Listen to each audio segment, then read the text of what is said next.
these are some of the tools that we're going to be using. This is a mold and is in size 40. This is the leather we'll be using. This is a buckle, a pair of buckles. Then this is our footrest. So this is kind of strong, as you can see, and there's a front and a back. This is the sole as well, which is going to be under your shoe. This is the perforator or puncher. This is what we use to make holes in our buckles and for like our belts. This is the sandpaper. We're going to use it to finish off the edges. This is our plier. I'm going to use it to press the rivet. This is our mallet. If you don't have a mallet, you can make use of a hammer to do whatever it is you want to do. And then this is our pair of scissors as well, very important. This is a rivet. We're going to use this to hook our buckle to our straps. This is a sample of the shoe we're going to be making. First step is I'm going to trace my pattern on my footrest. Now, if you don't have a pattern, you can get a shoe and trace the shape of that shoe.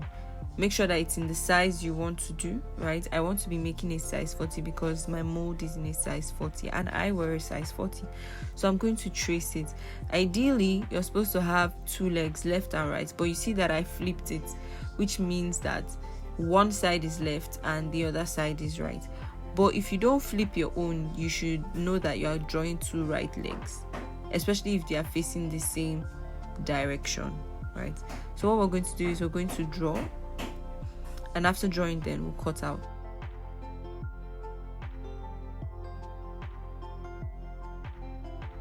Cutting, we are going to have two sides. This is a pair for one shoe, left leg and your right leg, and we're going to repeat this same process for our sole so that we will have one left and one right. The sole is what is usually under your shoe, so the footrest is where you keep your leg, the sole is where it is on the floor.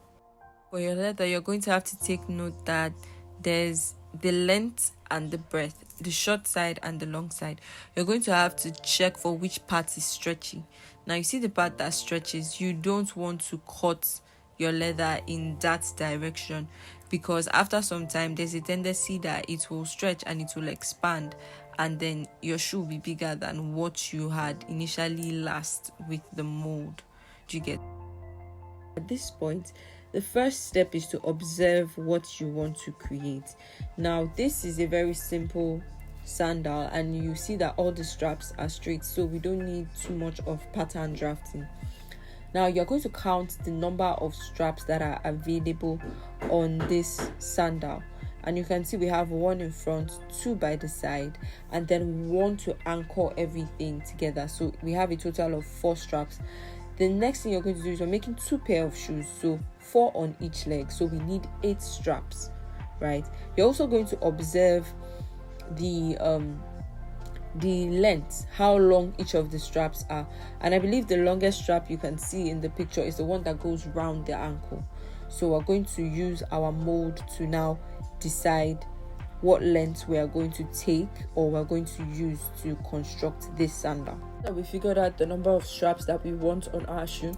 The next thing we're going to do is to actually figure out the length of what we want to cut for each of the straps. So as you can see, I'm using my mold and I just placed my tape on top of it where the first strap is. Now notice that the first strap, you had to bend it so that the other strap can pass through it, so there has to be allowance there. And we're also going to put part of it under the footrest, so the other part of the sandals that you can't see is under the footrest. So just make sure that you have excess length. Exactly, whatever you do, make sure that the length is excess enough. Don't minimize leather. The next thing I'm doing here is I'm figuring out how wide I would like my shoe to be, and I think a 0.5 is good enough for me, because you can see from the straps in the picture it wasn't so wide. So I think half an inch is good enough for me. So I'm going to now draw out my leather. For each strap, I've agreed that it's going to be 0.5 inches wide, half an inch wide, right? So that's what I'm going to measure for all my 8 straps.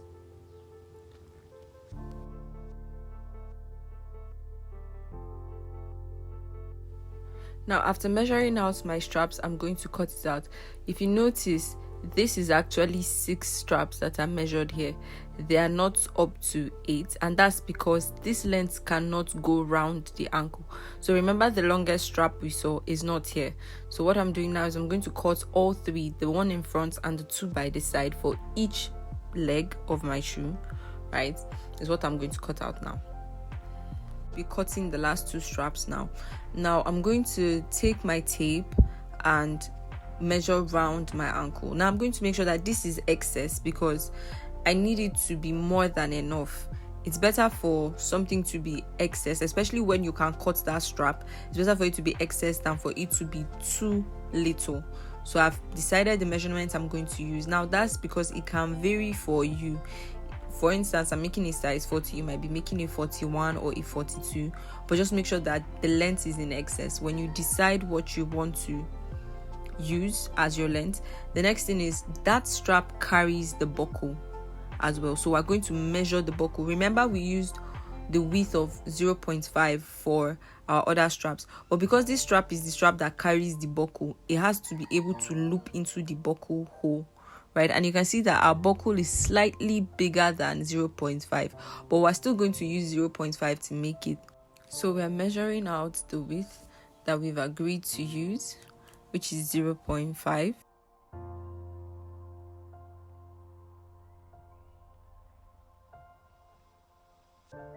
In cutting, I'm going to pass my strap through my buckle just to ensure that it goes. Can you see?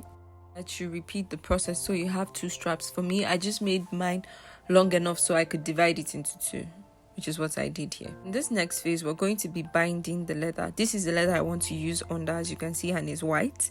Reason being that the straps we just cut is just one leather, and your shoe cannot stand with just one leather. So there's usually one behind, or it is usually folded so it's thick enough to stand.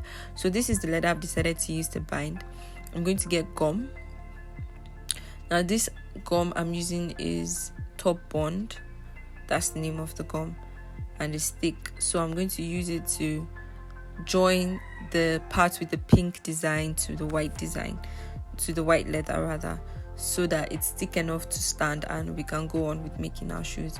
So the first step is I'm going to get my brush and apply on the leather that I want to put on top. That I am going to also apply on the white leather which I want to put underneath, because the gum has to be applied on both sides. So both the pink leather and the white leather have to carry gum so that it will stick.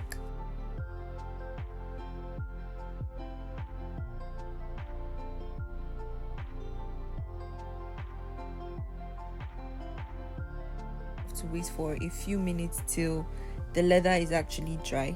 When the leather is dry, for instance, there's gum on your hand. If you stick your hand to it, you feel it stick. Confirm that your gum is dry enough for you to stick. Get the other strap and place it on top of the leather that is going to be under, like I'm doing.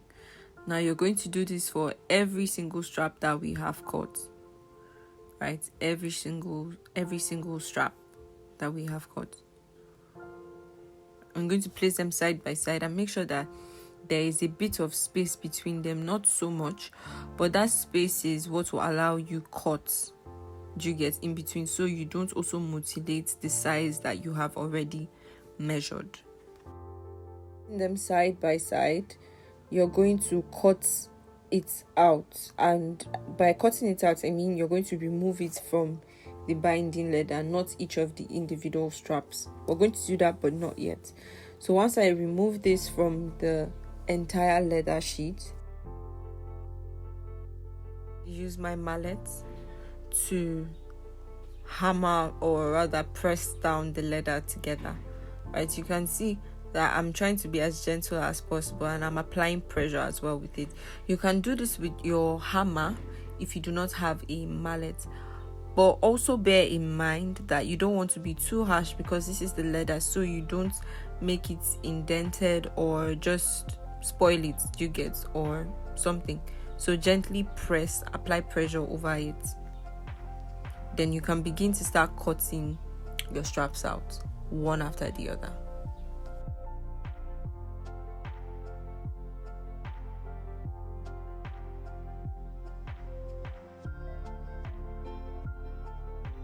All our 8 straps ready, and this is where the real fun begins, because we're going to last our design on the mold. So you can now actually see how the sandal is coming to life, and you're going to see it actually on the mold. So the mold is the representation of the foot, so it's supposed to look like what it will look like on somebody's leg. That's what happens when we put it on the mold. So here we go. And all 3 straps, which the long one is supposed to pass through, the 2 by the side and 1 in front. But before we do that, we have to be sure that the strap for the buckle can pass through them. So that's what we're doing here. We're trying to secure that. So once you get that specific size, we're going to use a rivet to hold it in place. And the rivet will serve as a pin just to keep that in place from opening while you have this other strap passing through it. Once you've determined that size, you take your perforator and make a hole in it. So you're going to pass a rivet through it to anchor it. This is what our rivet looks like. So this is how you're going to do it. 2-piece. You put the long part underneath, and then you put the shorter part on top, and it will fit like a cup with a cover. Exactly. And when you're done with this, you're going to take your plier and use the plier to press it in. Apply the same process for all the remaining straps. Remember, we have 6 folded straps, 3 on each side, and then 1 carries the buckle, which makes 4 for each leg of the shoe. So we have 5 more straps that we are supposed to bend over hose, and I'm going to be cutting just a little of it. Now this length is what is going to be in between the toe, so you can use your last to measure it. Make sure that it's not too long, and make sure that it's not too small. It should just be moderate, so that it helps the pressure in between your toe, your big toe. That you cut 2, because you have 2 feet, 1 left and 1 right. Cut your hose. You're going to pass it through the bottom of the strap that's going to be in front, right? The strap in between the big toe is the one that's going to carry the hose. So this is me bending my strap just to make sure it passes through the hose. I have my hose in. I am going to set up my shoe the way it looks like in the picture we saw. So I'm taking the next strap, right? This is the long one, so I'm putting it in the middle of this. Then I'm going to put the straps that are supposed to be by the side.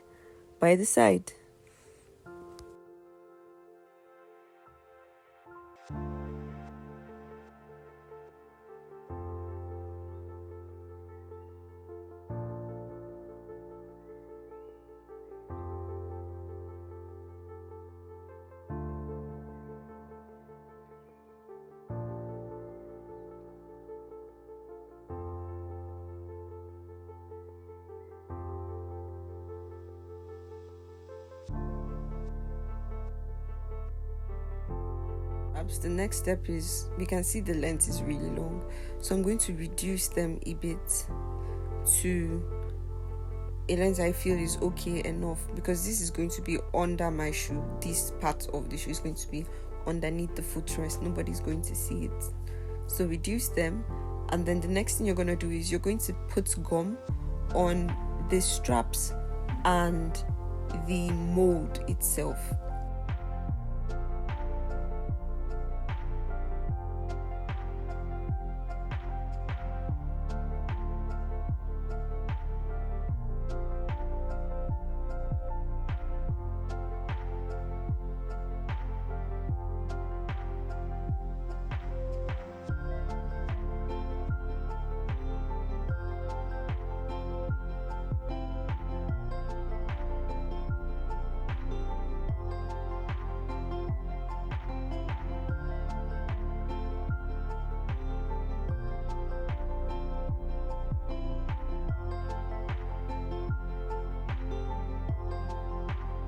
Going to put the straps where they're supposed to be since our gum is dry. Now this part for the side is supposed to be just by the ankle. So can you see where it is on the mold? Exactly, just by your ankle.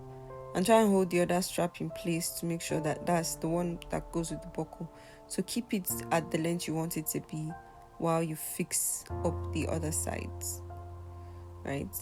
So this is what it now looks like.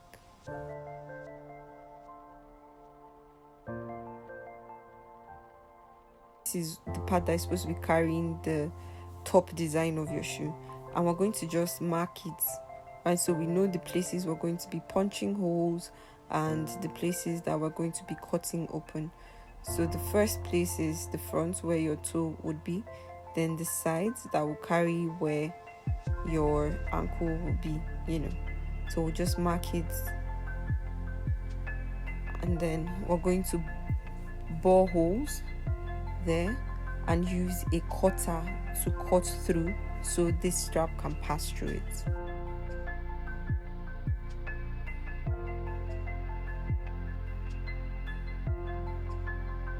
The hole on the first leg of your shoe, you're going to flip it, right, and put it side by side with the other one, and then mark where the holes are, because you want everything identical.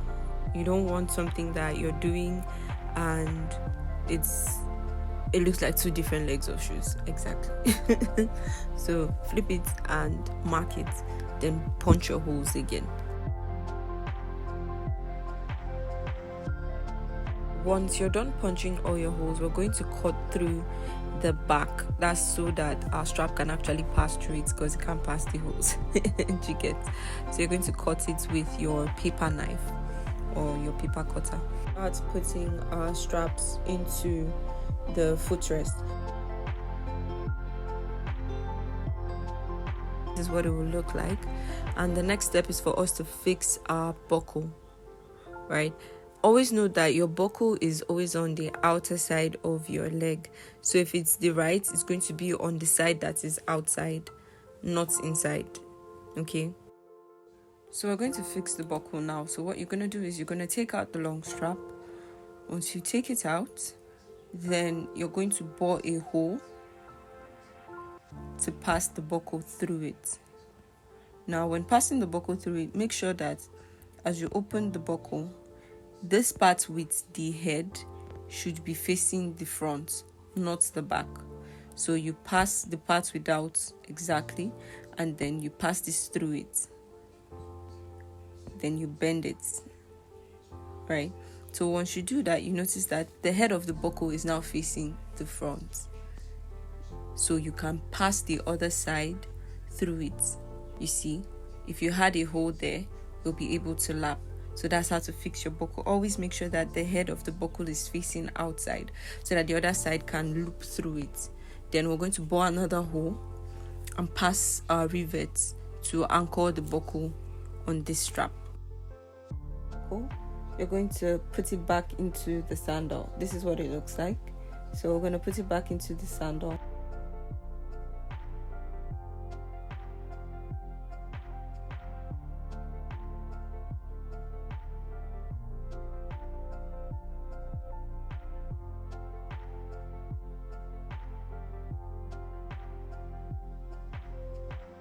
In, you have to bore another hole for putting your strap through, to be able to loop the strap in and put the buckle, pass the buckle through it as well, kind of like I'm doing. We've gotten everything strapped in, we fixed our buckle, everything is a fit on the mold. We're now going to put the straps on the shoe rest properly to make sure that it's secure and it doesn't shift. So what you're going to do is you're going to add gum to the back of the leather, yes, and then you're going to glue it down to the footrest. Once it's dry, make sure that the leather straps are sitting perfectly on the mold, and then you close it up like we're doing here. Make sure there are no loops, everything is balanced. So this is what we would now have. Everything is sitting perfectly on the last. We are now going to sandpaper the front of the leather. This is because any side of a leather that shines or any parts in shoemaking that is smooth doesn't really hold gum well. So you have to make this pot a bit rough so that it can accept gum. So that's what we're doing. You're going to sandpaper those sides down. So the next step is you're going to apply gum to the back of the shoe. At this point, you can take out your mold. As you can see, my shoe is on my hand and I'm applying gum. So I'm going to apply gum on the footrest. Then I would also apply gum on the sole as well. Once you're done with your footrest, you also apply gum on the sole of your shoe. Remember, like we said earlier, you wait for it to be dry but not too dry. Now, when you're attaching your shoe, when you're gumming the sole and the footrest, you start from the front, because you don't want any mistakes. If anything is bad in your shoe, at least let the front be good. So start by sticking the front together and then gradually work your way up to the back. It's kind of like just making sure that they all align, because remember, they are supposed to be the same size because you used the same pattern to draw them. So just make sure that they all align.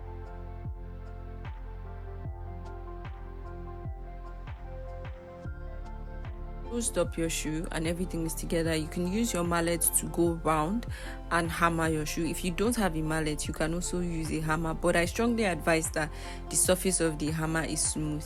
When doing this, make sure that the shoe is on the floor so that the impact will be good and you use as much force as you can.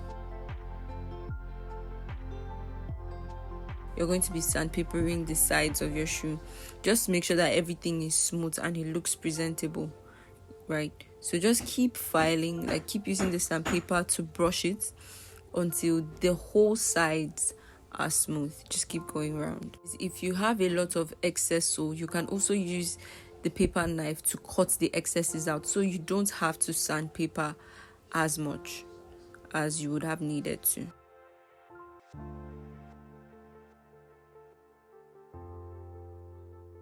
I can't tell you how proud I am of you. Look what we made together. Look at this. She looks so pretty. Look at this baby.